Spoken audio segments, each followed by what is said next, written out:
This is your news source evening bulletin for today, Wednesday, the 19th day of November in the year 2025. I'm Gordon Mosley reporting, and here is what we're tracking tonight.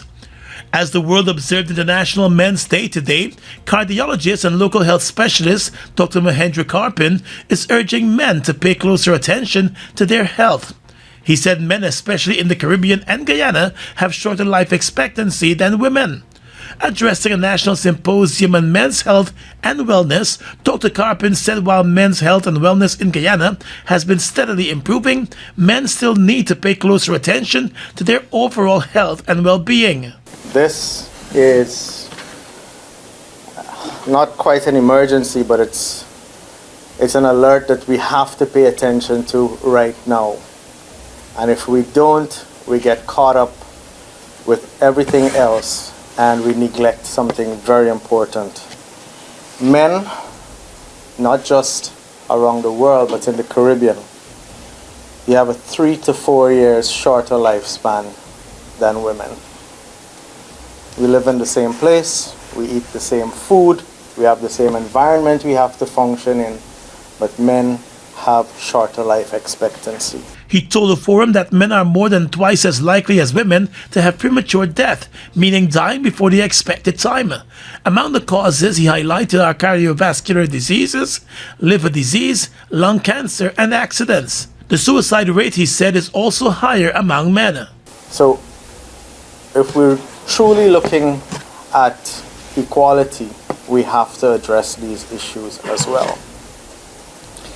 And why does that exist? There are certain barriers that men face.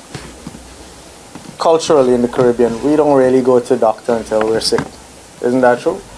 Who here has been just for a checkup? Your head not hurting, you're not having any pain anywhere. You just think that you should go and check your pressure, your sugar, and cholesterol, etc. Anyone? Yeah. So it's a minority. And so that's something that needs to change immediately. And Minister of Human Services and Social Security, Dr. Vindhya Prasad, who addressed the forum, highlighted the need for healthier relationships, strong mentorship for boys, and more supportive spaces for men. She said key initiatives already rolling out nationwide, such as men's groups in 8 regions, have expanded Brave Centers, the Brotherhood of Safe Spaces, and the new Bridging the Gap policy will strengthen families and prevent violence. I'm a firm believer that we should not label men as bad people. We need to move away from that narrative. We are having the Brave program because they're men who do good things every day. They're men who contribute positively to their homes, their families, their communities, and their country. Men who defend this country. A lot of them are in this room. Men who do amazing things. So we need to have that balance where those men could be seen as the role models every day by the boys who are looking for those role models. The forum was designed to serve as a starting point for a sustained national dialogue to encourage informed policy development, deepen community engagement, and expand support systems for men and their families. More news coming up in just a moment. It all starts with one. Maybe it's one look, you know the one, or one touch. Even one word. I can start with one step, or one promise, one thrill, one first time, one deep breath, one leap of faith, one day to remember, or one night to forget. One moment, so many stories that make up one crazy, average, everyday, fabulous life. We get one life, just one. Make your move. It all starts with one.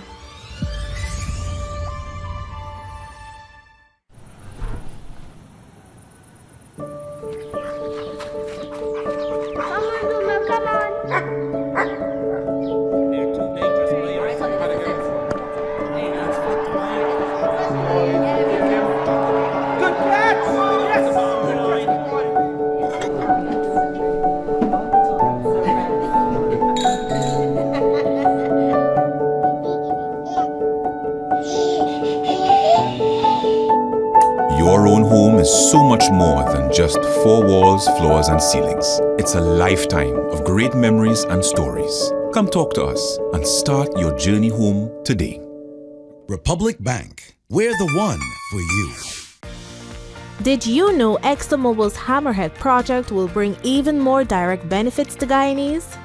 Hammerhead is the 7th offshore project in Guyana, and it will add to the nation's growing oil revenue.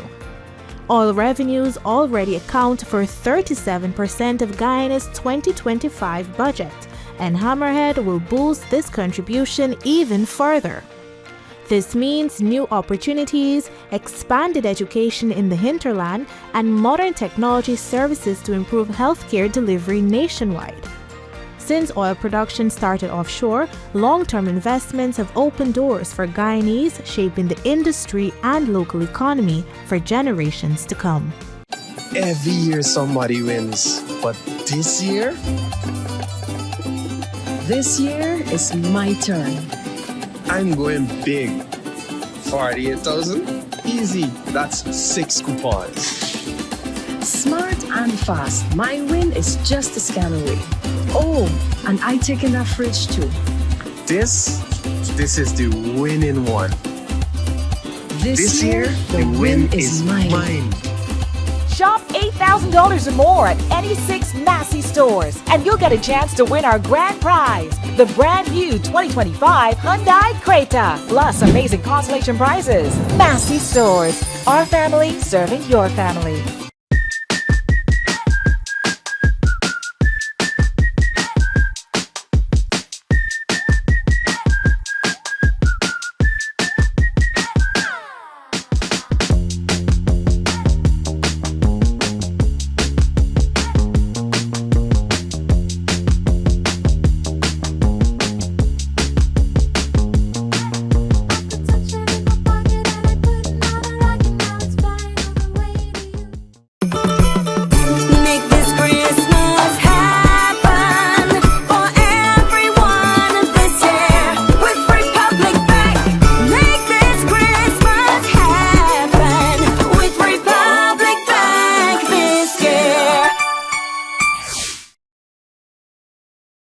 The European Union, in collaboration with the implementation partners, the Food and Agriculture Organization, and the Center for Local Business Development, today launched the Guyana Wood-Based Small and Medium Enterprises Accelerator program. The program is designed to strengthen the capacity, competitiveness, and sustainability of small and medium-sized enterprises operating within Guyana's wood-based sector. The program is expected to be completed in 5 phases, which consist of seminar sessions, a 3-day boot camp, bi-monthly core classes, matching participants with financial institutions, and supporting the participants through grant administration. The EU ambassador to Guyana, Luca Piertoni, said the investment is to ensure small and medium enterprises are able to properly compete within the forestry sector. He said the private sector can be on the forefront of preserving the local forestry sector to ensure that not only generates profit, but also protect the environment. The European Union has long partnered with Guyana to promote sustainable development, climate resilience, and economic prosperity. But our collaboration on forestry is one of the longest and most meaningful pillars of this partnership. The EU ambassador also noted that the objectives of the program are clear. The wood-based SMEs Accelerator we are launching today is indeed a clear example of the important role that has been given to the economic dimension of our partnership. The EU-funded Forest Governance Value Chain program that is successfully managed by FAO in all the countries in which the European Union has signed the Forest Partnership has made available resources at this aim. Meanwhile, Commissioner of the Guyana Forestry Commission, Edward Coperdan, welcomed the EU-led initiative. The Ministry of Natural Resources and the GFC is pleased to be associated with the Guyana Wood-Based Accelerator program. Funded through the Forest Partnership Facility, this will bring significant benefits to the wood-based sector at the SME level. We are thankful for the EU for providing the resources through the Forest Partnership Facility. As you know, Guyana is one of few countries to have signed both the Voluntary Partnership Agreement and the Forest Partnership Facility. And this facility is in line with President Ali's vision and leadership in the forest, climate, and environmental sector, and is articulated well in Guyana's Low Carbon Development Strategy 2030. Calling it a step in the right direction for small businesses in the forestry sector. The Universal Church in Guyana today announced that it has removed its pastor who got involved in a loud verbal confrontation with a driver over parking on the parapet in front of the church. The issue took place on Monday at the church's Charlotte Street location. The pastor and the driver of the car got into a loud argument after the pastor objected to the man leaving his car parked on the parapet in front of the church and ignoring a no parking barrier nearby. At one stage during the confrontation, which was captured on video, the pastor could be seen briefly arming himself with a cutlass as he shouted at the driver and blocked him from removing the car from the area as the two argued. Do it! We are recording! Drive us out! Kick us out! Go ahead! Go ahead! Knock us down! This is my vehicle! Knock us down! We are recording! Knock us down! Knock us down and you shit! Knock us down! Knock us down and you shit! Knock us down! Knock me down! Knock me down! And you shit! Knock me down! Knock me down! I want you to see it! You're overdoing the thing too much. You can't tell me that! You're supposed to ask! Yes, you're supposed to ask! In a video message today, the president of the Universal Church in Guyana, Pastor Dilip Chan Bikari, announced that the pastor involved in the confrontation is no longer qualified to be a pastor in Guyana and has since been removed. Bikari offered an apology to the country on behalf of the pastor and the church. He said the pastor's conduct was unbecoming. And due to his misconduct and bad behavior, for this reason, the board of the Universal Church here in Guyana has come to an agreement that this pastor has been disqualified from being a pastor here in Guyana. We always teach love, peace, and hope, not war. And with that have said, I would like to sincerely apologize to all the citizens of this nation. The incident forced the Georgetown City Council to once again issue a warning about the illegal erection of no parking signs and barriers on the city's parapets. The City Council said the church was never granted any private parking permission, and it made moves the same day to remove the illegal no parking sign. Election Observer Mission in its final report said the media environment in Guyana during the course of the 2025 elections was vibrant but highly polarized, with a number of media outlets aligned with the ruling People's Progressive Party Civic, resulting in a disproportionate coverage in favor of the governing party. The comprehensive 76-page report was made public yesterday by the Election Observer Mission of the European Union and Chief Observer Robert Bedron. It was explained that the state-run media favored the government, while the editorial output of most private broadcast, print, and digital outlets reflected their owners' political alignment, more frequently with the People's Progressive Party Civic. The media environment was vibrant but highly polarized.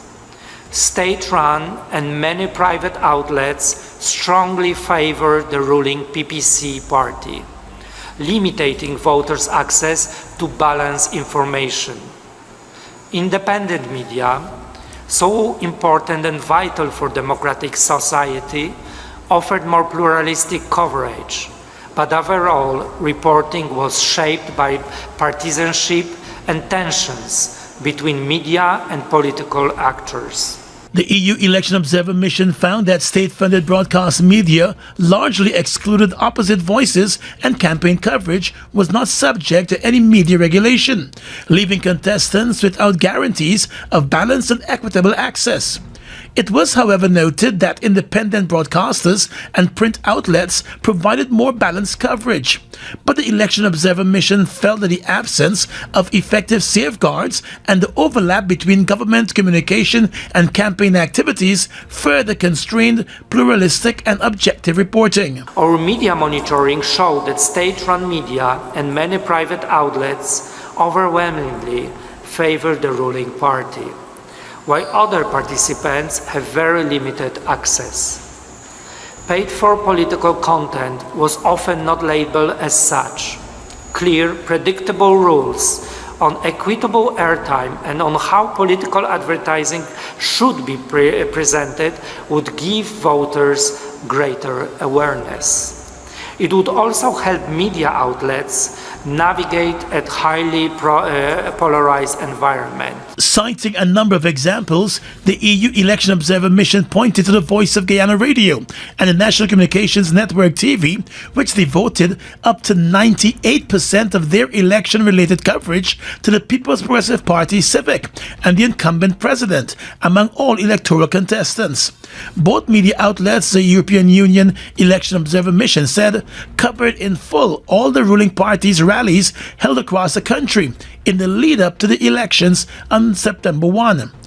It said that the president's official ceremonies and speeches, which were sometimes accompanied by the vice president and the prime minister, regularly featured in broadcast media, exemplifying the lack of clear distinction between their official and campaign roles. On the contrary, the EU Election Observer Mission found that up to 2% of prime-time political coverage of the state-run channels featured the APNU, and up to 1% featured the Wind Party, while all other parties were practically excluded from the election-related airtime. The European Union Election Observer Mission also said such coverage runs counter to the public service remit of state-run media, to the detriment of voters' access to diverse information. It said among the broadcast media, only the privately owned HGP TV was inclusive, with news airtime equitably divided among all parties and mostly neutral in tone. For the print media, the mission found that the Guyana Chronicle and the government-aligned Guyana Times predominantly covered the People's Progressive Party Civic, the incumbent president, and the government, while Kaito News and Stabroek News featured all contesting parties, providing a more balanced and equitable coverage of the campaign. It said too that among the news websites monitored, News Source Guyana demonstrated more balanced coverage of the election campaign, featuring all parties in an equitable way with a neutral tone of reporting. In the case of social media, the election observers found that social media was littered with manipulated and misleading content, leaving little space for peaceful and pluralistic debate on politics and elections. The online information space was vigorous but often antagonistic, marked by manipulative content and driven by a small number of influencers and digital media closely aligned with the main political forces. However, it was also found that a few digital media outlets and influencers, including from indigenous communities, promoted inclusive, nonpartisan discussion on pressing social issues, party promises, and candidates, thus helping voters to make informed choices.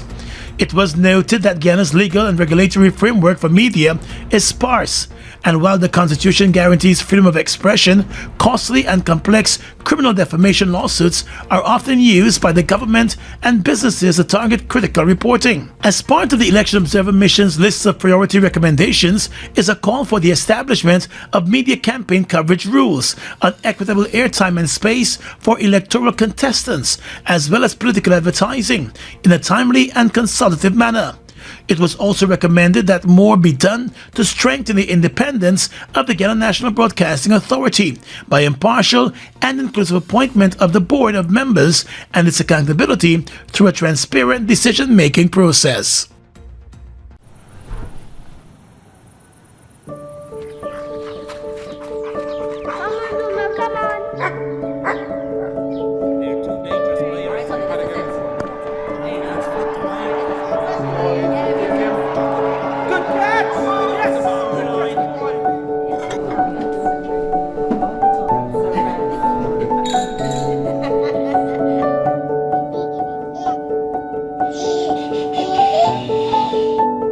Your own home is so much more than just four walls, floors, and ceilings. It's a lifetime of great memories and stories. Come talk to us and start your journey home today.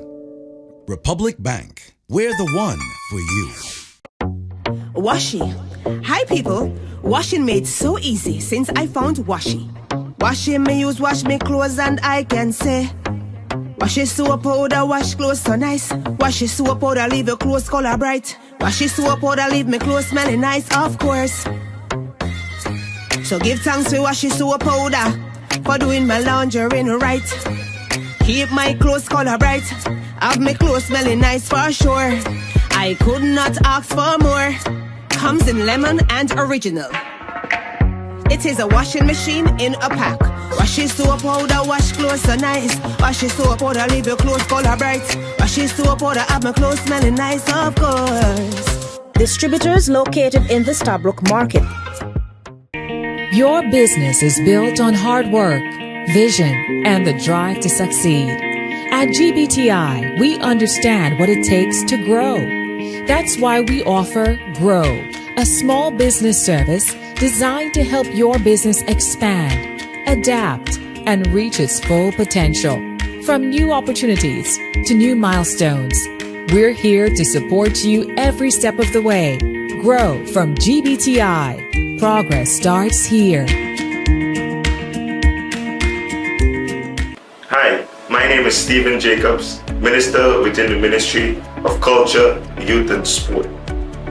Health and fitness is the heart of a strong nation. And when we have strong Guyanese citizens, it helps with discipline and also productivity, and also a long-lasting life for you.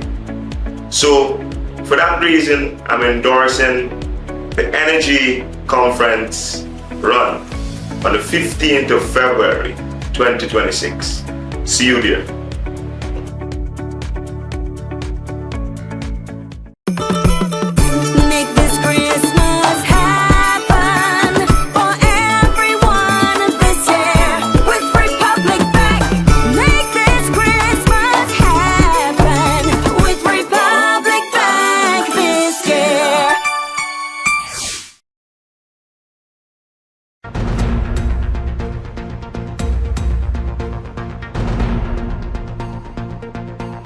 Citing the just released final report of the European Union Election Observer Mission for the Guyana elections this year, Canadian High Commissioner to Guyana Sebastien Sigo has issued a call on Guyanese to speak up and call for action to be taken to make the country's electoral process truly free and fair. In a post on his Facebook page, High Commissioner Sigon said the release of the EU Election Observer Mission's report with its recommendations was a reminder that although improvements have been made and election day was calm, much work is needed to continue strengthening the electoral process. He said democracy belongs to the Guyanese people and they should speak up, call on their elected representatives, on their National Assembly and on the government to take action and make the changes needed so that the electoral process is truly free and fair. It's your right and your responsibility, he said. In its report, the EU Election Observer Mission said there is need for key electoral reforms. It called for a review of the current composition of the Guyana Elections Commission to guarantee an inclusive and impartial functioning and decision-making. The EU team said the 2025 elections were held in an atmosphere marked by a lack of confidence in the work of the election administration, notably among opposition political parties and some media and civil society organizations. It also said the Elections Commission structure and decision-making remain heavily influenced by political divisions, and the Commission struggles to function in a cohesive manner.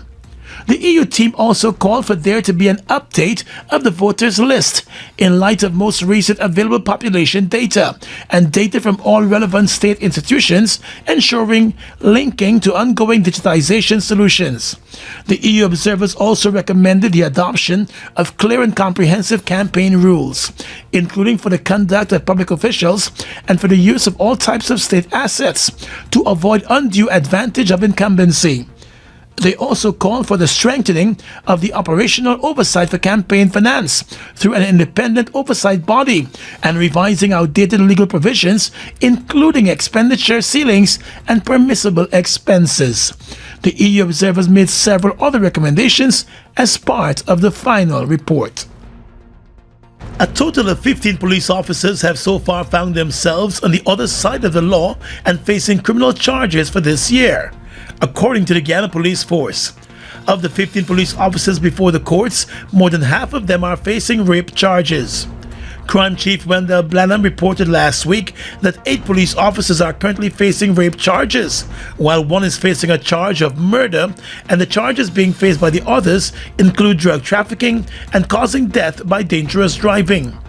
The crime chief said notwithstanding the challenges confronting the Guyana police force, including misconduct, the force continues to employ a number of strategies to bring down the number of serious crimes. According to him, despite the fact that incidents of domestic murders doubled this year, there was a 12% reduction in all serious crimes overall due to the strategies employed. He said during the course of the year, ranks have undergone tremendous training. During the year 2025, a significant amount of ranks benefited from training programs, locally, regionally, and internationally. Crime Chief Wendell Blanham also said during the year 2025, the Guyana Police Force has also capitalized on various opportunities to collaborate with other local, regional, and international law enforcement agencies to increase the capacity of ranks to combat serious crimes. Police Sergeant Philbert Kendall is among those before the courts. He was charged with the murder of Linden resident 21-year-old Ronaldo Peters. Peters was killed in Linden on the 7th of April after being chased down by the policeman who was not wearing his uniform and arrived at the scene in a private minibus. Among the cops on remand for rape is 19-year-old police constable Erwin Gentle. He was remanded to prison earlier this year after being charged with the rape of a child under the age of 16. Police Constable Sherman Ferguson is also among those charged. He was charged with possession of narcotics for the purpose of trafficking. The 31-year-old who pleaded not guilty was intercepted in an intelligence-led operation along the Suzdijk-Linden Highway near Honorary back in April. The police had discovered more than 34 kilograms of marijuana in a car that he was driving. Meanwhile, 3 other police officers, 26-year-old Grenville Harris, 25-year-old Lachman Singh, and 39-year-old Floyd Pillow, were jointly charged with larceny after they were accused of stealing 400 grams of narcotics valued at $360,000 from the Rumbell police station in March of this year. Also before the court is 35-year-old police corporal Yaneli Cumberbatch, who was recently charged with causing death by dangerous driving after she hit down a 15-year-old schoolboy while he was crossing the road on the pedestrian crossing. The University of Guyana has announced that it will confer honorary doctorates to 9 persons, celebrating outstanding achievements and contributions to Guyana, the Caribbean, the region, and the world. In announcing the list, the university said this year's honorees represent excellence in business, sport, engineering, diplomacy, literature, music, agriculture, and education, embodying the university's commitment to national development, innovation, and cultural pride. Among those being awarded is Sir Ronald Saunders, Ambassador Extraordinaire and Plenipotentiary to the U.S. and the Organization of American States for Antigua and Barbuda, who UG described as a transformative figure in diplomacy, business, and academia. According to the university, Sir Ronald led missions resolving constitutional impasses, contributing to Commonwealth reform, and served on distinguished international boards. Local businessman and executive chairman of Demerara Distillers Limited, Kamal Samaru, is also set to be conferred with an honorary doctorate by the university. UG said Mr. Samaru is a pillar of Guyana's business community and an international leader in the banking, trade, shipping, and distilling industry. Local squash star Nicolette Fernandez will also be decorated by the University of Guyana this year. She is Guyana's most successful professional female squash player, achieving a historic world ranking of number 19 and winning gold at the Central American and Caribbean Games in 2006. Mr. Egbert Carter, a civil engineer who was instrumental in the design of the Berbice River Bridge, is also among the recipients. The university said his work and civic-minded contributions have shaped Guyana's infrastructure, including landmark projects in Georgetown, national drainage systems, and cultural sites. Other awardees include acclaimed author and poet Grandson Nicholas, renowned poet and playwright Joan Agard, executive chairman of the Nan Prasad Group of Companies Mahindra Prasad, singer, songwriter, and cultural ambassador Terry Kantraj, and director of Guyana Technical Training College Professor Clement Sankat. Whether you're heading up the highway or just picking up the kids in Guyana, do it in power and style with the Isuzu MU-X. With the 7 full-size seats, turbo diesel power, and off-road control, Isuzu MU-X is built to handle any family lifestyle. Available at Marix, the authorized Isuzu dealer. Call 226-1306 for more details. Isuzu MU-X, robust, safe, and bold.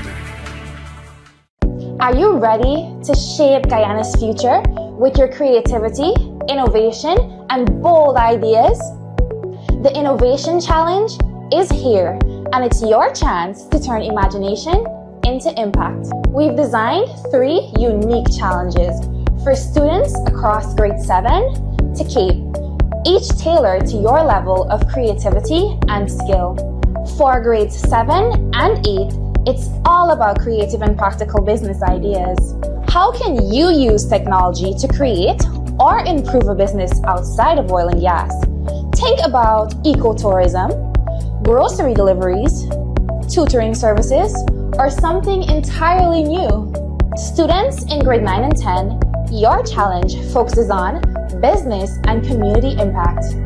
Identify key issues affecting economic growth in your community.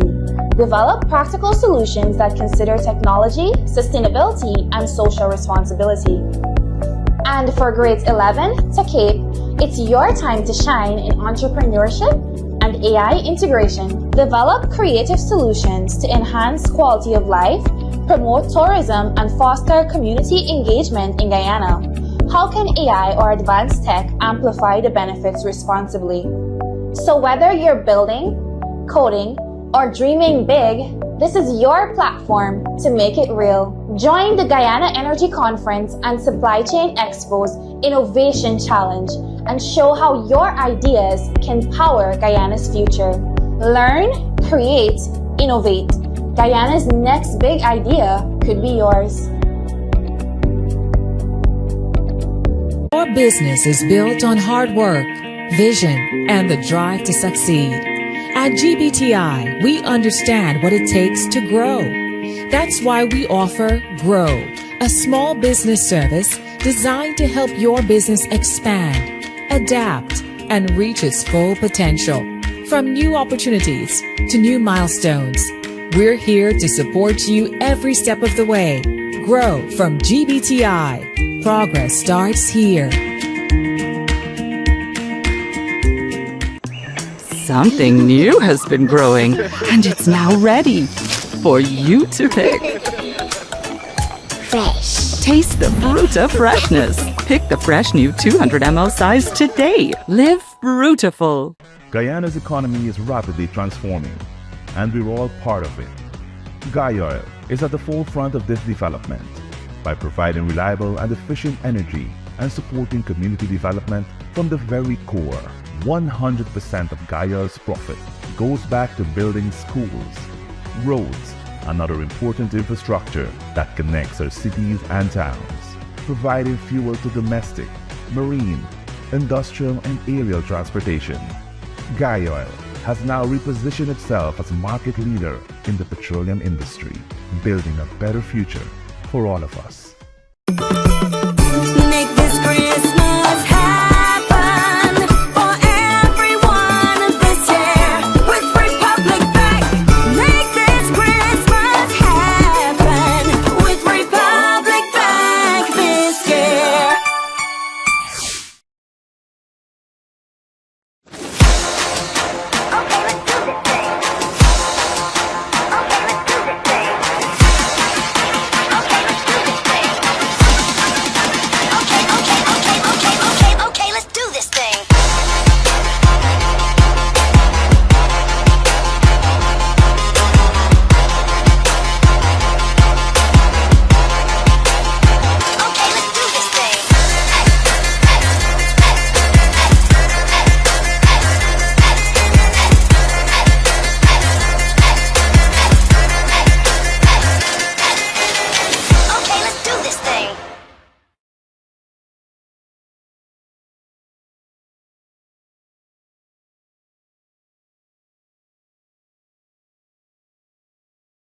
Across the region tonight, Trinidad and Tobago Prime Minister Kamla Persad-Bissessar is giving a firm assurance that Trinidad and Tobago will not be used by the U.S. to launch any attacks against the people of Venezuela.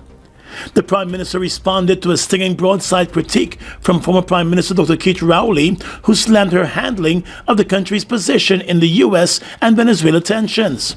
During a news conference, Rowley raised concerns, criticism, queries, and observations on the ongoing situation, according to the Trinidadian Guardian.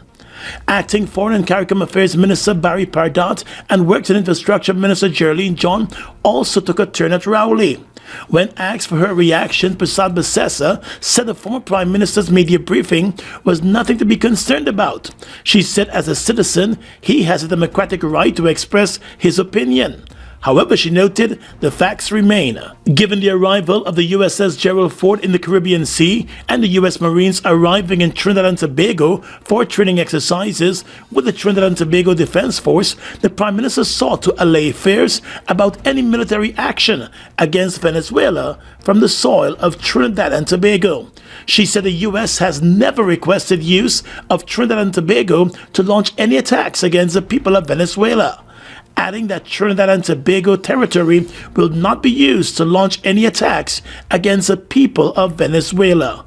Trinidad and Tobago, she said, is a sovereign state and does not blindly follow the U.S. or any bloc such as Caricom.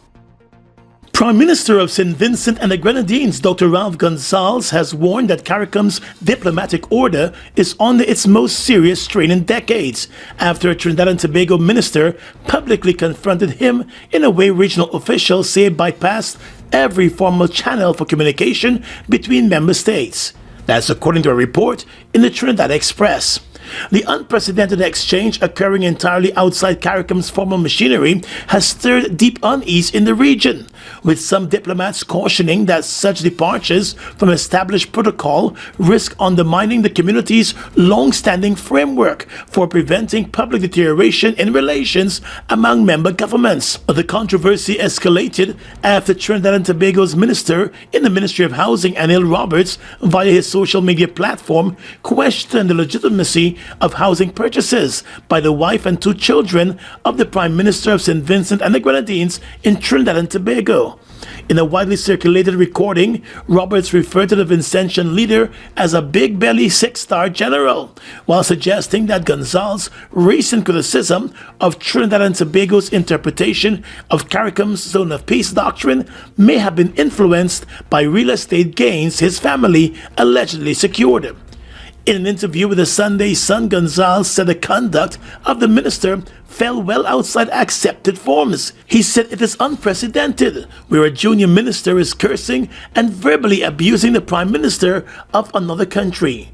Gonsalves said in his 46 years of electoral politics, he has never seen anything like it in Caricom, not once. He stressed that St. Vincent and the Grenadines would maintain its commitment to orderly regional relations. And finally tonight, international news. At least 20 people have been killed, including 2 children, in a Russian drone and missile attack on the western city of Ternopil that hit 2 blocks of flats, Ukrainian officials have said. Another 66 people were wounded, 16 of them children, the police said, in one of the deadliest Russian strikes on western Ukraine since the full-scale war began in February of 2022.